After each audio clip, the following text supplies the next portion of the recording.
Digimon. As a kid growing up in the middle of nowhere with harshly fluctuating temperatures, Yes? Bring it the dream, give him a pair of eyes with a coming to give him a lonely heart like Pagliacci, and lots of wavy hair like liver. I found myself inside quite often. And while inside, I watched a lot of TV. I watched the standard shows for a kid growing up in the late 90s, early 2000s. Pokemon, Ed, Edd n Eddy, SpongeBob, Yu-Gi-Oh! But none reached me on an emotional and entertainment level like Digimon did. I mean, it was like the show for me growing up. I could talk for hours about this show, the connections I made with the characters, how I related to each one differently. I mean, this show was also so memorable to me because it was basically the first show that I had seen that had an adopted kid as a main character, who was freaking awesome. And trust me, as a kid who was adopted at birth, the scene where Izzy overhears his adopted parents talking about how he is adopted and debating how to tell him, it touched me. Right here.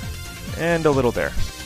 But the show kinda fell out of grace with me when it entered its third season, Tamers, in which, as an ADD-rattled 7-year-old, the distinct lack of violence and fighting in the first few episodes did not impress me. Psh, I don't care about character development. I want a body count. I wonder if this kind of violence really does desensitize us.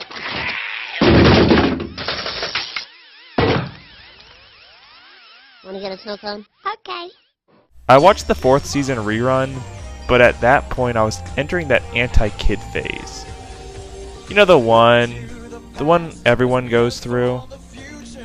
The one that everything that you liked as a kid you don't like anymore simply because you think you're oh so sophisticated now that you're older? Yeah, that phase. Kinda sucked. But in recent years I decided to start pulling out my Nintendo DS again to play some Pokemon, and I fell back in love with my since forgotten childhood. As high school began to come to an end, I decided to go back and watch some of the old shows I used to watch as a kid. A lot of those hidden jokes and references that went over my head as a kid, I understood now, so it was like watching the shows all over again, but for the first time.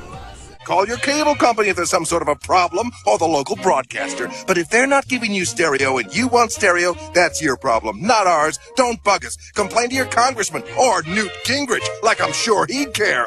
Ah! And, as you can imagine, one of those shows that I decided to watch over again was Digimon. Not at first, because believe it or not, which I actually find it hard to believe looking back, I actually forgot Digimon existed. It kind of fell off the face of the earth. So when I saw an old image of a Digimon show on Google, I kind of had the biggest nostalgic trip I've ever had in my life so far. So I thought, in between finding a job in that summer between college and high school, I would just watch every single episode of Digimon. Ever. And watch all the movies. This was a very on-the-spot decision, but a decision nonetheless. I knew it would be long, and boy would it be trying. But I would sit and watch everything I could, and relive one of my favorite shows as a child, and also seen some episodes and seasons I haven't seen before. Mainly the 3rd and 5th. Midway through the 5th season, I wondered if there was actually a 6th season, because I hadn't actually seen advertisements on TV for a 6th one growing up. While I had seen ones for the 5th season, just flipping through channels like back when Jetix was still around, and stuff like that, I hadn't seen anything for a 6th, or even mentioned anywhere. So I kind of wondered if there was one. And lo and behold, there was. The problem for me was that it wasn't translated into English. Yet. Anyway, I do eventually decide not to wait for the dubbed episodes to come out and just go for it. And by the end, I was, well, disappointed to say the least. the season left a bad taste in my mouth, and I couldn't figure out why. But after some thought, I think I found some reasons. So yes, this will be a critique of the 6th season Cross Wars, in which I will attempt to explain why I think this is one of the weakest seasons in the franchise. I will be drawing examples from the previous seasons, so there will be many spoilers.